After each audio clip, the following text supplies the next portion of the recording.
Bismillahirrahmanirrahim. Assalamualaikum warahmatullahi wabarakatuh. Alhamdulillah alladzi allafa baina qulubina fa asbahna bi ni'mati ikhwana. Allahumma salli wa sallim wa barik ala nabiyyina Muhammad wa ala alihi wa ashabihi wa man tabi'ahu amma ba'd.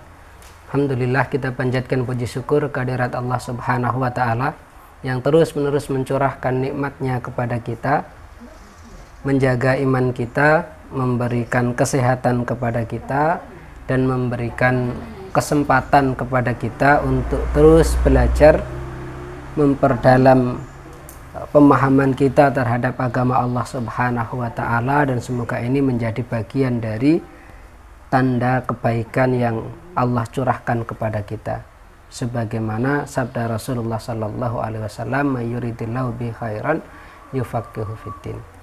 Salawat serta salam semoga tetap tercurah kepada uswatun hasanah kita Rasulullah Muhammad sallallahu alaihi wasallam, yang telah memberikan contoh dan keteladanan yang sempurna kepada seluruh umatnya, dan semoga kita termasuk umat beliau yang berupaya untuk mempelajari sunnah-sunnahnya dan menghidupkannya, serta kita berupaya untuk meneladani beliau dalam seluruh aspek kehidupan kita, dan semoga dengan demikian kita nanti mendapatkan syafaat Rasulullah sallallahu alaihi wasallam.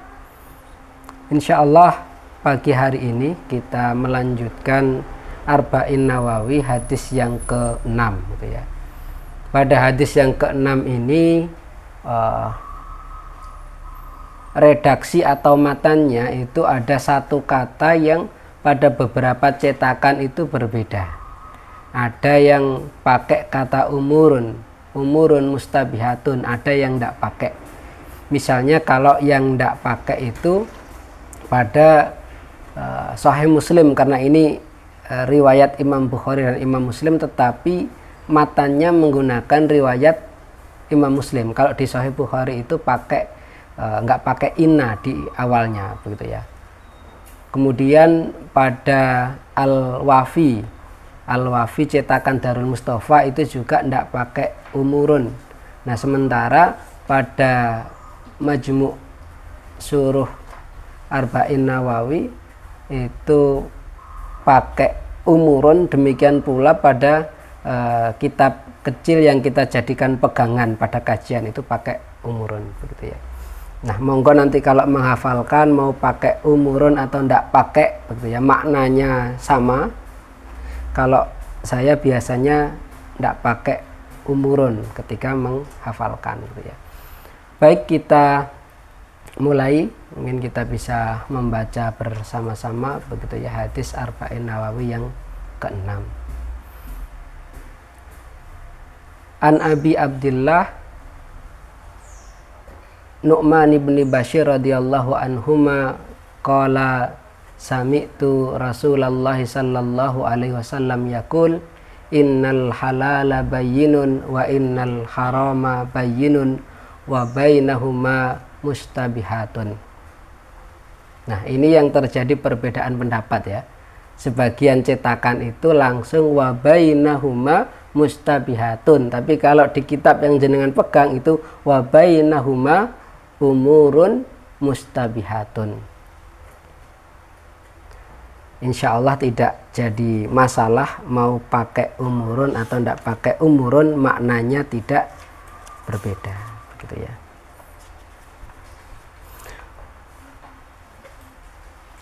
La ya'lamuhunna katsirun minan nas faman ittaqa syubuhati faqad istabara'a li dinihi wa irdihi wa man waqa'a fi syubuhati waqa'a fil haram karra'i yar'a haulal khima yusiku ayyar ta'afi ala wa inna likulli malikin hima ala wa inna himallahi maharimuh ala wa inna fil jasadi mudghah idza salahat salahal jasadu kulluh wa idza fasadat fasadal jasadu kulluh ala wahiyal qalb. Rawahul Bukhari wa Muslim. An Abi Abdillah, dari Abu Abdullah, An-Nu'man ibn Bashir. Jadi nama aslinya adalah Nu'man bin Bashir. Jadi ayahnya adalah Bashir. Nama kunyahnya adalah Abdullah. Nah, Nu'man bin Bashir ini adalah seorang sahabat muda. Beliau lahir 8 tahun 7 bulan sebelum Rasulullah wafat. Maka hadis ini menjadi bukti kecerdasan dan kekuatan hafalan Nu'man bin Bashir. Pada usia yang masih dini, beliau mampu menghafalkan hadis yang panjang dan ingat terus hadis ini. Meskipun ada juga sebagian ulama yang mengatakan bahwa Nu'man bin Bashir itu tidak mendengar langsung hadis ini dari Rasulullah Sallallahu Alaihi Wasallam. Tetapi kata sebagian sahabat seperti Abdullah bin Umar radhiyallahu anhuma, Nu'man bin Bashir mendengar ini langsung dari Rasulullah Sallallahu Alaihi Wasallam. Jadi Nu'man itu sahabat muda, ayahnya yang bernama Bashir itu juga sahabat. Nah, dua-duanya sahabat, sehingga Imam Nawawi ketika menyebutkan nama sahabat ini, beliau mengikutinya dengan radhiyallahu anhuma. Semoga Allah meridhoi keduanya. Dan keduanya ini kalangan Ansor, sahabat Ansor dari suku Khazraj. Lalu Nu'man ini tumbuh menjadi seorang sahabat yang bukan hanya alim tetapi juga sangat dermawan. Beliau sering membantu orang-orang yang membutuhkan, dan kalau tidak bisa membantunya secara langsung, maka Nu'man ini akan membantu dengan kecerdasannya.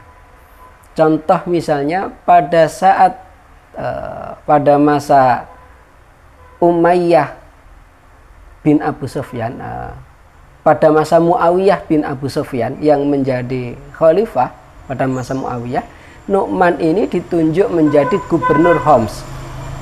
Jadi gubernur di sebuah wilayah atau provinsi di Suriah kalau sekarang. Nah, pada saat itu ada seorang dari Hamdan yang datang untuk minta bantuan. Dia menjumpai Nu'man bin Bashir yang terkenal kedermawanannya, mengatakan bahwa dia sedang terlilit utang. Wahai Nu'man, saya datang dari jauh mengadukan permasalahanku. Apa permasalahanmu? Aku sedang dililit hutang. Berapa hutangmu? Nah, dalam riwayat nanti karena jumlah bantuannya itu 40.000 dinar. Sehingga ya kira-kira hutangnya segitu. 40.000 dinar itu berapa berarti? Kalau 1 dinar itu 4,25 gram emas murni gitu ya. Sekarang 1 gram emas berapa? Pinten ibu-ibu? Katakanlah dibulatkan 1 juta, berarti 1 dinar itu 4.250.000. Nah, kali 40.000 dinar berapa itu berarti? Kali 40.000, 4 juta kali 40.000, 4 kali 4 16, tambah nolnya 1, 160. Nah, nolnya berapa? Berarti 160 miliar atau 1,6 triliun. Nah, pokoknya banyak begitu ya. Berarti lebih banyak dari hutang kita ya, kalau punya hutang ya. Nggak sampai seperti hutangnya orang yang ngadu ke Nu'man bin Bashir ini. Nah, kemudian Nu'man karena waktu itu tidak bisa langsung membantu, beliau kemudian mengumpulkan penduduk Homs. Mengumpulkan penduduk Homs, wahai saudara-saudaraku, ini ada saudara kita dari Hamdan datang mengadukan masalah, dia terlilit hutang. Nah, kemukakan pendapat kalian. Kata mereka, wahai Nu'man, kami percaya dengan keputusanmu. Nah, ini bagaimana seorang warga atau banyak warga ya, rakyat itu punya kepercayaan yang tinggi terhadap pemimpinnya. Nu'man mengulangi lagi. Ternyata warga juga menjawab yang sama, kami percaya dengan keputusanmu. Nah, Nu'man mengulangi lagi. Akhirnya mereka, oh berarti Nu'man minta pendapat kita. Ada yang kemudian mengatakan, Kalau begitu wahai gubernur, masing-masing dari kita menyumbang 2 dinar. Jadi ini luar biasanya masyarakat pada saat itu. Meskipun tidak kenal orangnya itu dari jauh, mereka mau membantu melunasi hutangnya, masing-masing iuran 2 dinar. Berarti 2 dinar itu berapa? 8,5 juta. Nah ini kan luar biasa gitu ya, bagaimana semangat ta'awun pada masa itu. Akhirnya terkumpul 20.000 dinar. Berarti berapa orang tadi? Kalau masing-masing nyumbang 2 dinar, terkumpul 20.000 dinar. Berarti ada 10.000 orang yang menyumbang. Bayangkan ini luar biasa mobilisasi infak pada masa itu. Lalu setelah terkumpul 20.000 dinar, Nu'man bin Bashir mengambilkan dari Baitul Mal 20.000 dinar. Sehingga hutang orang tersebut lunas. Nah ini kalau ada pemimpin seperti ini mungkin sekarang banyak yang datang ya. Hutang saya sekian, hutang saya sekian, hutang saya sekian gitu ya. Dan ini bedanya begitu ya, bagaimana kondisi masyarakat pada saat itu. Meskipun masa Muawiyah itu sebagian orang, sebagian sejarah menulis kontroversial, tetapi ternyata kekuatan ekonomi dan solidaritas umat itu masih sebesar itu. Yang kalau sekarang ya sangat jauh begitu ya. Nah, baik, kita lanjutkan. Itu tentang Nu'man bin Bashir. Qala, Nu'man mengatakan, sami'tu, aku mendengar Rasulullah sallallahu alaihi wasallam. Rasulullah sallallahu alaihi wasallam yaqul, beliau bersabda, innal halala bayyinun, sesungguhnya yang halal itu jelas. Halal ini baik perbuatan maupun makanan. Nah itu jelas tuh ya. Wa innal harama bayyinun, dan sesungguhnya yang haram itu juga jelas. Wa bainahuma, dan diantara keduanya umurun mustabihatun. Kalau dalam kitab ini ya ada kata umurun. Dan diantara keduanya ada perkara-perkara yang syubhat atau samar. Kalau dalam sebagian kitab yang lain itu langsung wa bainahuma mustabihatun, dan diantara keduanya itu ada hal-hal yang syubhat. Jadi di dalam Islam perkara-perkara baik itu perbuatan maupun makanan itu dikategorikan menjadi 3. Yang pertama halal, yang kedua haram, yang ketiga adalah syubhat. Yang halal jelas, yang haram jelas. Jelasnya itu karena memang ada nasnya, ada dalilnya. Nah yang syubhat ini yang samar-samar, halal atau haram gitu ya. Contoh perbuatan yang jelas-jelas halal, apa misalnya menikah, nah itu jelas halal. Orang bekerja yang pekerjaannya itu pekerjaan yang baik, jelas halal. Kemudian apalagi kita kegiatan sehari-hari yang baik, yaitu halal gitu ya. Kalau yang haram misalnya lawannya menikah itu berzina, nah itu jelas haram. Kemudian lawannya bekerja misalnya apa? Mencuri, korupsi, jelas haram begitu ya. Terus apalagi yang lain-lain jelas haramnya. Nah, demikian pula pada makanan yang halal. Apa yang halal? Jelas halal.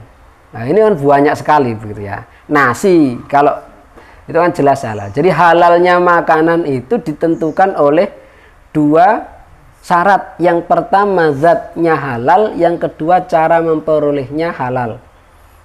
Nasi halal, roti halal, apalagi telur halal, ikan halal secara zatnya. Tapi kalau diperoleh dengan cara mencuri, jadinya haram. Ya. Demikian pula yang haram itu juga jelas. Apa contohnya? Makanan yang haram secara zatnya. Daging babi, jelas haramnya. Apalagi? Apa cuma babi aja yang haram ya? Contoh yang lain apa? Kayak kesulitan menemukan contoh makanan yang haram. Daging kodok. Nah, halal atau haram?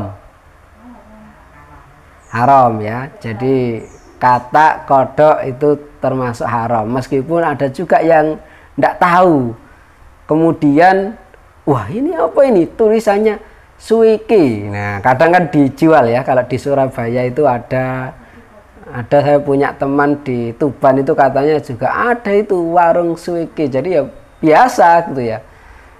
Kalau warung babi ya itu mungkin kan disuruh tutup gitu ya sama sebagian warga mungkin ya. Tapi kalau suiki itu ternyata bebas gitu ya. Padahal itu haram begitu ya.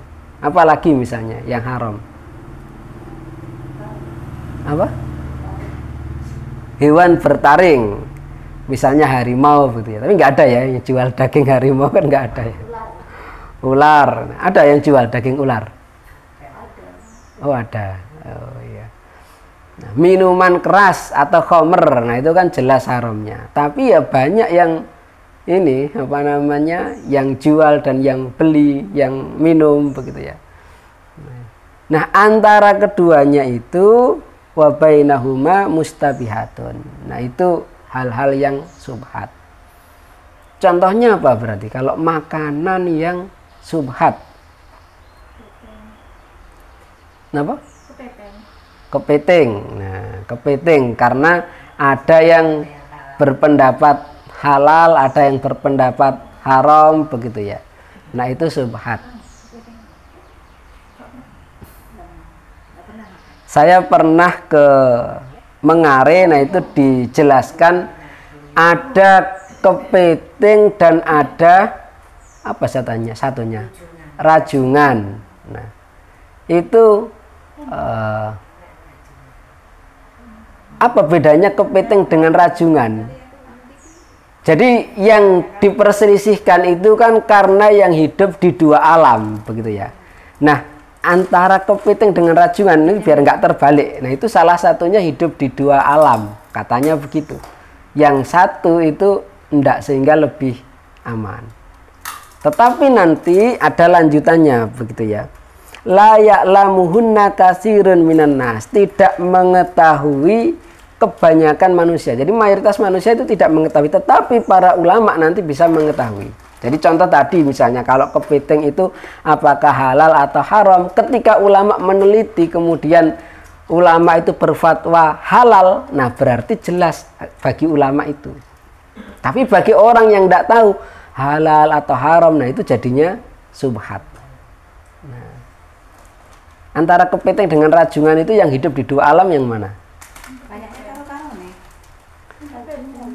Karena dibedakan kalau apa namanya di Mengare itu saya pernah karena di sana kan penghasil kepiting dan penghasil rajungan gitu ya.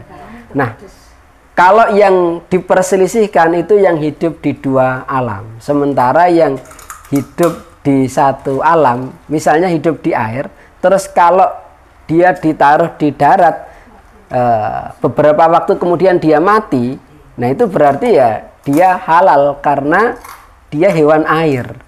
Hewan air itu semuanya halal mulai dari ikan sampai dengan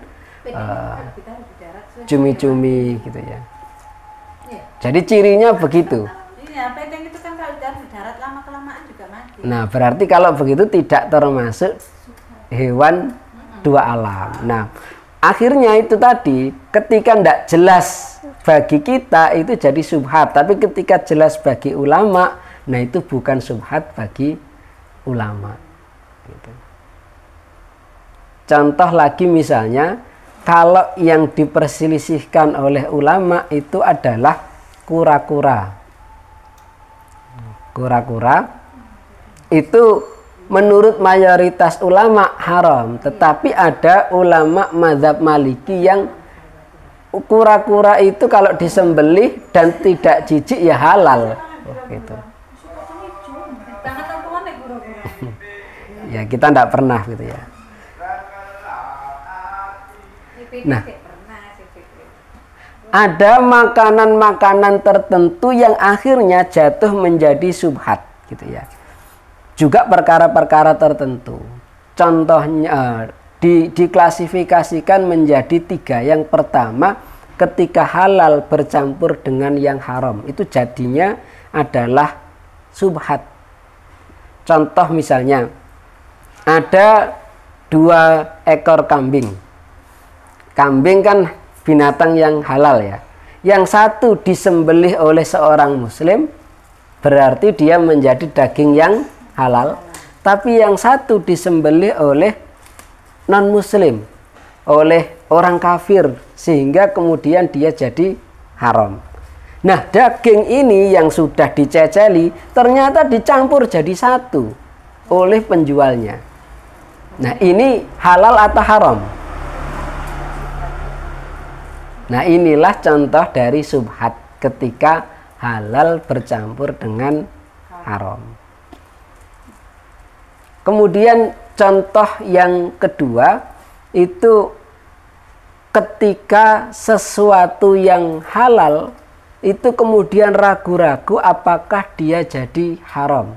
Sesuatu yang sudah pasti kemudian ragu-ragu. Contoh misalnya, seorang istri yang tentu saja namanya istri ya, dia nikahnya sah, tetapi dia ragu ketika suatu saat suaminya ngomong dengan kata-kata tertentu, itu tadi suami saya menceraikan saya atau tidak. Nah, itu subhat gitu ya. Nah, kalau yang pertama tadi itu bagi ulama menjadi jelas, daging yang halal bercampur dengan daging yang haram ketika tidak diketahui.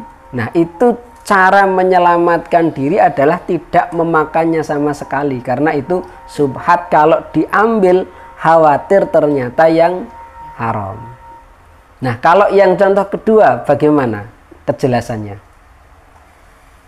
Kata para ulama, ya, berdasarkan hadis Rasulullah yang lain, dak ma yaribuk ila ma la yaribuk.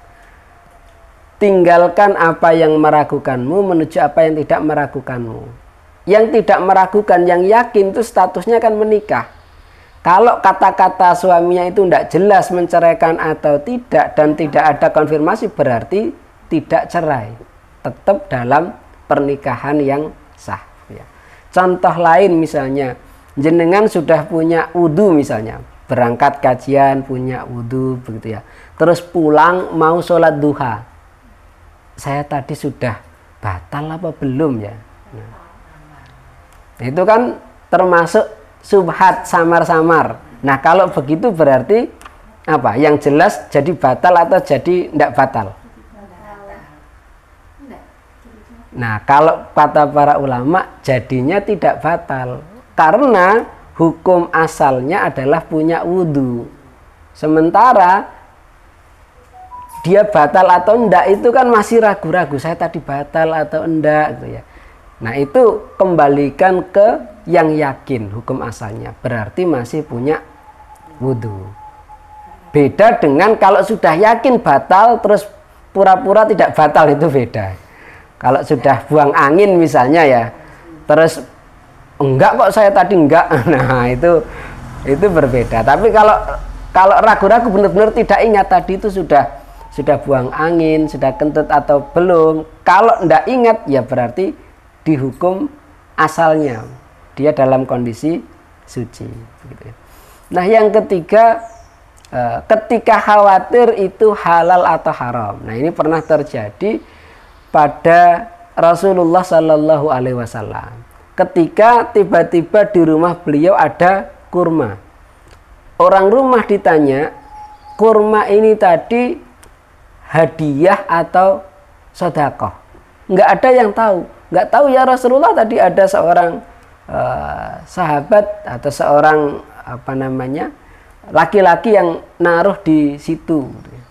Nah, karena Rasulullah tidak tahu itu hadiah atau sedekah, maka Rasulullah tidak memakannya. Karena Rasulullah itu haram bagi beliau memakan sedekah. Nah, khusus Rasulullah begitu ya. Kalau kita orang biasa ya sedekah ya halal bagi kita, begitu. Tapi bagi Rasulullah sedekah itu haram. Makanya kalau sahabat memberikan sedekah, beliau menerimanya tapi diberikan kepada sahabat yang lain. Termasuk keluarga beliau ahlul bait itu juga haram menerima sedekah. Tapi kalau itu hadiah, ya Rasulullah ini hadiah, nah itu beliau akan memakannya, mengajak sahabat yang lain makan karena hadiah halal bagi Rasulullah dan ahlul bait.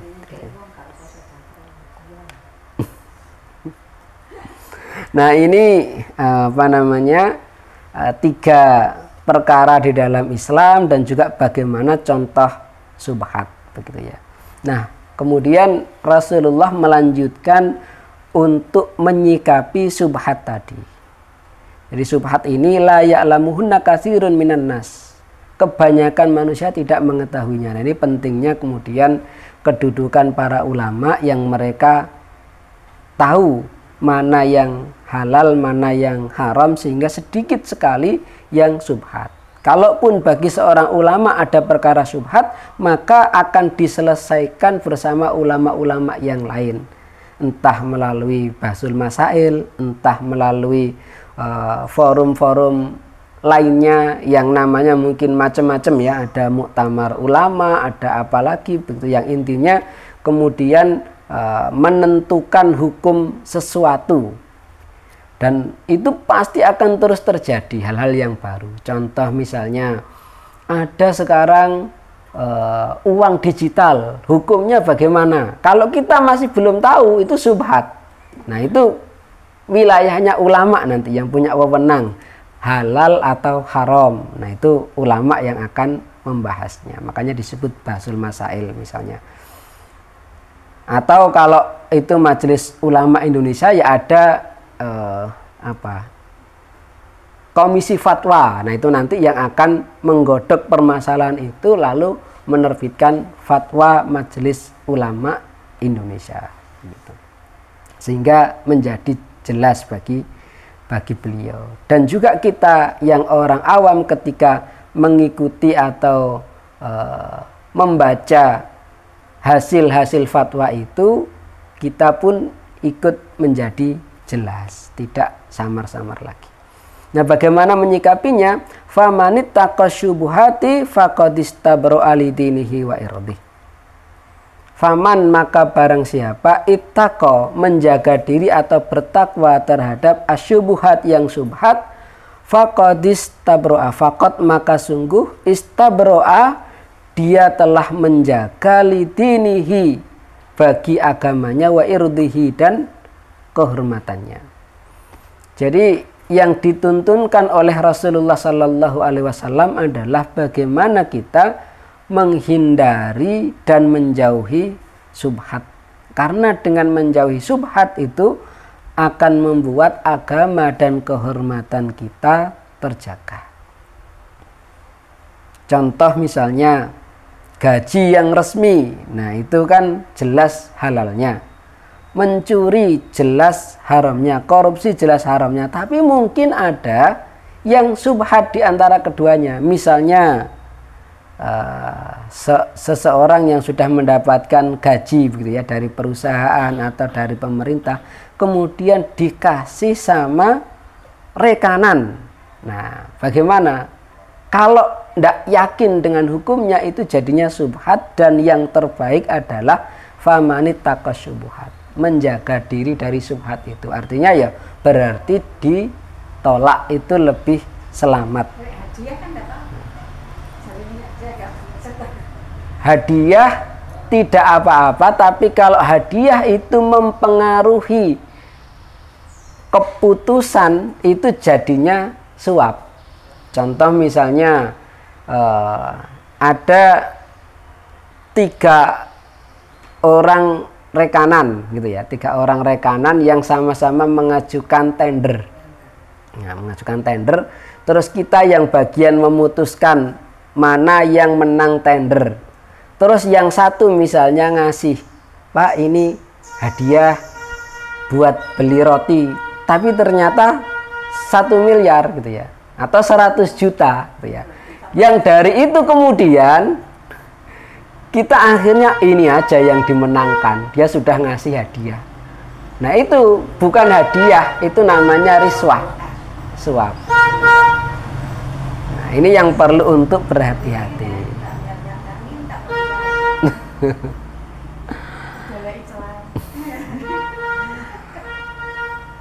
Makanya ulama itu sampai mengingatkan, kan kemarin viral ya terkait dengan guru misalnya. Bagaimana kalau guru mendapatkan hadiah dari wali murid gitu ya. Nah itu tergantung kebijakan sekolahnya.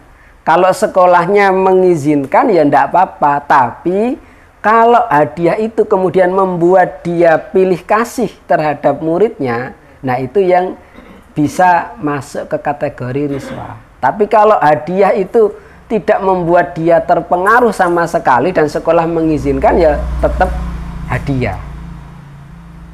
Makanya dianjurkan juga kalau sudah lulus ngasih hadiah itu pasti hadiah gitu ya. Tapi kalau mau ujian terus ngasih hadiah, nah itu yang dikhawatirkan begitu. Apalagi kalau ada keputusan misalnya dari sekolah gitu ya, yang tidak memperbolehkan guru menerima hadiah. Atau kalau itu guru negeri yang sudah besar gajinya, dapat sertifikasi misalnya, dan ada kebijakan guru tidak boleh menerima hadiah, berarti yang terbaik adalah famanittaqo syubhat. Nah, menjauhi, menjaga diri dari syubhat itu.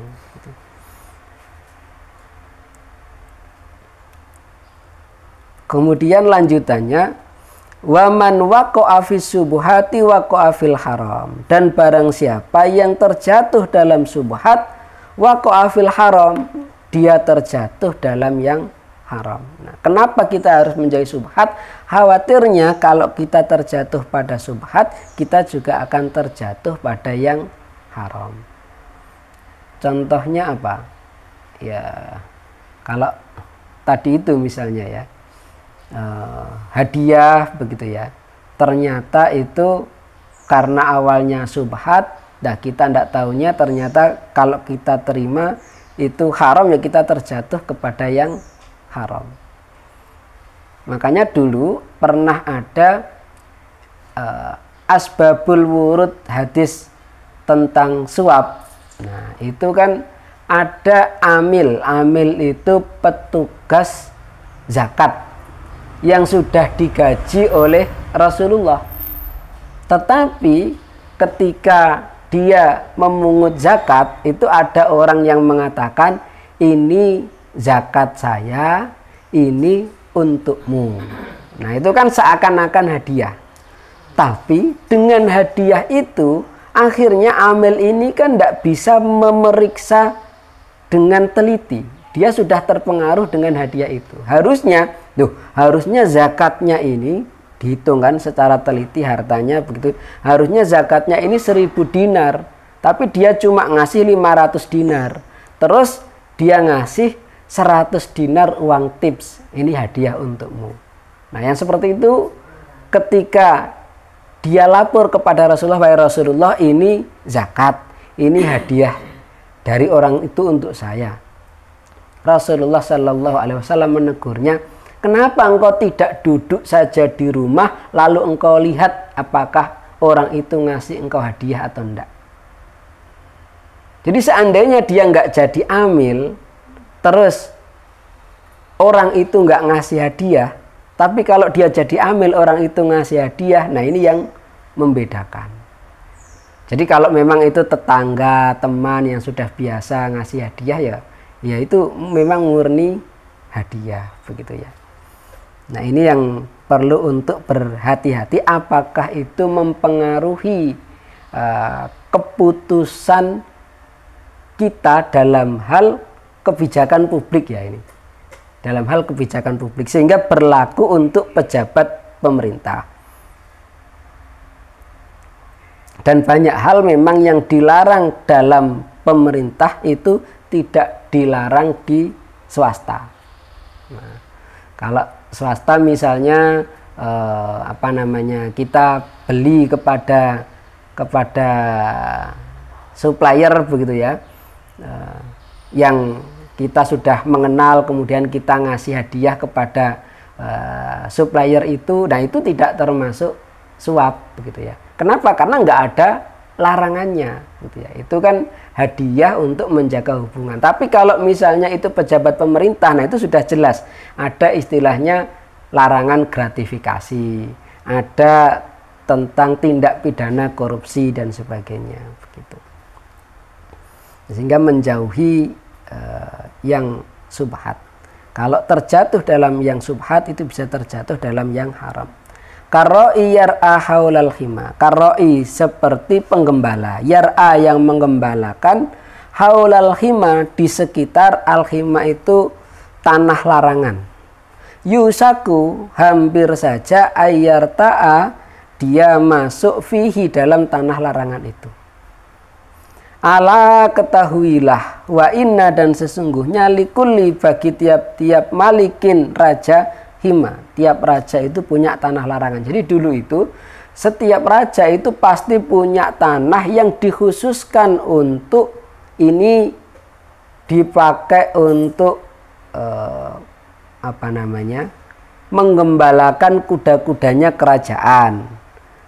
Binatang yang lain tidak boleh masuk ke situ. Kalau masuk ya nanti akan kena hukuman karena itu khusus untuk kerajaan. Nah itu namanya al-hima. Nah kalau kita diibaratkan Rasulullah itu karoi seperti penggembala. Misalnya kita menggembalakan kambing gitu ya. Nah ini misalnya daerah larangannya. Kita menggembalakan di sekitarnya. Itu kalau kita tidak hati-hati bisa kemudian gembalaan kita itu nerobos. Nah akhirnya kena hukuman.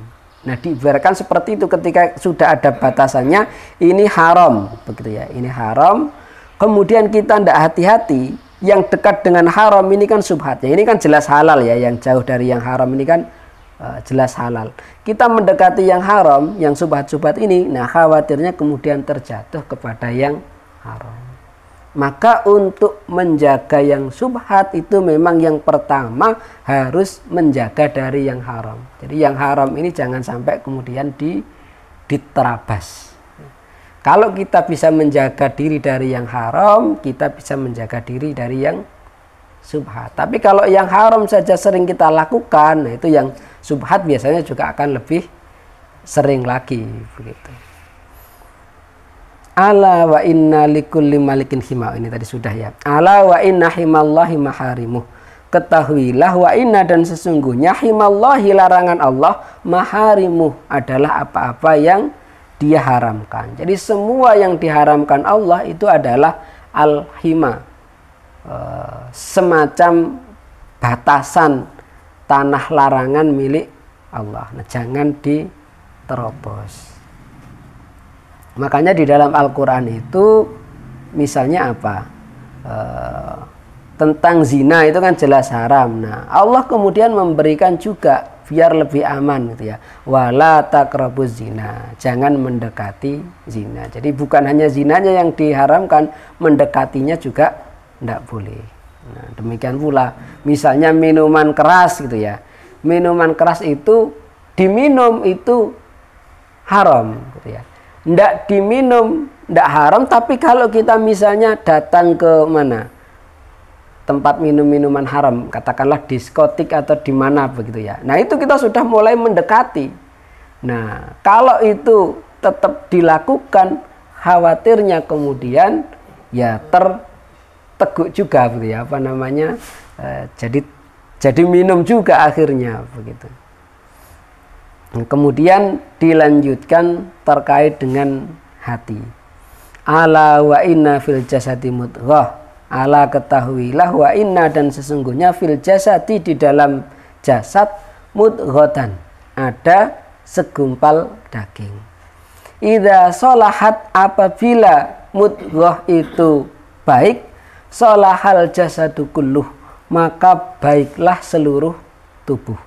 Wa idza fasadat dan apabila segumpal daging atau mudghah itu buruk, rusak, fasadal jasadu kulluh maka rusaklah seluruh tubuh. Ala ketahuilah wahyal qalb. Sesungguhnya mudghah atau segumpal daging itu adalah hati. Nah ini Rasulullah Sallallahu Alaihi Wasallam menunjukkan yang paling berpengaruh dalam diri kita itu adalah hati. Kalau hati itu baik, maka sekujur tubuh mulai dari ucapan sampai perbuatan itu juga akan baik. Kalau hatinya rusak, maka sekujur tubuh mulai dari ucapan dan perbuatan itu juga kemudian rusak. Yang perlu digarisbawahi, al-qalbu atau hati di sini itu bukan al-qalbu secara fisik. Kalau secara fisik al-qalbu itu apa? Kalau qalbu itu sebenarnya jantung gitu ya. Dalam bahasa Inggris juga begitu. Heart itu jantung. Ada juga yang kemudian mengartikan hati atau liver, tapi secara umum tidak begitu gitu ya. Nah, ini yang hadis Rasulullah Sallallahu Alaihi Wasallam ini bukan qalbu secara fisik, jadi bukan jantung, bukan pula liver, tetapi al-qalbu ini adalah hati dalam maknanya gitu ya. Kenapa? Karena memang ada buktinya kalau secara fisik ada orang yang ganti hati, ganti liver gitu ya. Tapi ya orangnya ya masih itu gitu ya. Misalnya karakternya jadi berubah 180 derajat, ternyata ya enggak gitu ya. Jadi qalbu ini lebih pada aspek ruhiyah gitu. Jadi kalau hati secara ruhiyah itu bagus, maka amalan-amalan kita, ucapan kita itu juga bagus. Kalau itu buruk, hati itu buruk, maka ucapan dan amalan itu juga buruk. Dan ini juga sama dengan hadis tentang hati ya. Innallaha la yanzuru ila suwarikum. Allah itu tidak melihat wajah, rupa dan fisik kalian. Walakinnallaha yanzuru ila qulubikum, tetapi Allah itu melihat hati kalian. Karena kadang ada orang itu yang secara fisik ganteng, cantik gitu ya, tetapi hatinya tidak baik. Yang dilihat oleh Allah itu bukan fisiknya, tetapi hatinya. Ada orang yang mungkin dijauhi oleh orang lain karena dia nggak ganteng, dia nggak cantik begitu ya, atau bahkan kalau dalam cerita-cerita itu istilahnya buruk rupa begitu ya, tapi hatinya baik. Nah, itu yang dilihat oleh Allah adalah hatinya. Maka kita bisa melihat bagaimana dalam sejarah sahabat itu ada orang-orang yang seperti Bilal misalnya, yang beliau memang berasal dari Habasyah, kulitnya hitam, tetapi hatinya mulia sehingga sebelum meninggal itu sudah dapat kabar jaminan masuk surga. Rasulullah mengabarkan, wahai Bilal, apa amalanmu sehingga aku sudah mendengar suara terompahmu di surga. Jadi sudah dapat jaminan Bilal ini nanti menjadi ahli surga. Bilal mengingat-ingat, apa ya amalan saya yang khusus. Kemudian Bilal mengatakan, wahai Rasulullah, saya selalu menjaga wudhu. Setiap kali batal, saya kemudian berwudhu lagi. Dan setelah wudhu, itu saya menunaikan sholat 2 rakaat. Ini kira-kira yang berat mana? Menjaga wudhu atau setelah wudhu sholat 2 rakaat? Bilal itu melakukan dua-duanya. Jadi begitu batal wudhu, dan setiap kali sehabis wudhu, beliau sholat sunnah 2 rakaat. Nah, ini yang berat ya. Nah, kadang kita berusaha menjaga wudhu, tapi setelah wudhu gak langsung sholat sunnah 2 rakaat. Demikian pula misalnya ada sahabat itu seperti Julaibib, yang orang-orang itu tidak mau menikahkan anaknya dengan Julaibib. Karena memang ya orangnya yang gak ganteng, kemudian juga tidak kaya gitu ya. Nggak ada yang mau. Tetapi ternyata Julaibib ini ketika wafat itu oleh Rasulullah Sallallahu Alaihi Wasallam disebutkan, aku adalah bagian dari Julaibib dan Julaibib adalah bagian dari aku. Sehingga sahabat yang lain ini Masya Allah ternyata orang yang selama ini banyak ditolak oleh orang-orang sebagai calon menantu itu ternyata mulia di hadapan Allah dan Rasulnya. Begitu. Dan kalau ceritanya Julaibib itu kan kemudian ada seorang yang gadis cantik jelita, orang tuanya itu ketika Rasulullah melamarkan putrinya untuk Julaibib, orang tuanya sebenarnya keberatan, tapi anak itu mengatakan kalau yang melamarkan Rasulullah saya sami'na wa ata'na, karena pasti di dalam pernikahan itu ada keberkahan. Nah, ternyata baru menikah ada panggilan jihad, kemudian Julaibib berjihad hingga kemudian syahid, dan tadi itu dimakamkan oleh Rasulullah Sallallahu Alaihi Wasallam dengan kemuliaan seperti itu. Jadi yang dilihat itu adalah hatinya, gitu ya. Baik, insya Allah itu untuk hadis ke-6, gitu ya. Monggo mungkin barangkali ada yang mau ditanyakan. Dari saya sementara saya cukupkan. Wallahul muwaffiq ila aqwamit thoriq. Wassalamualaikum warahmatullahi wabarakatuh.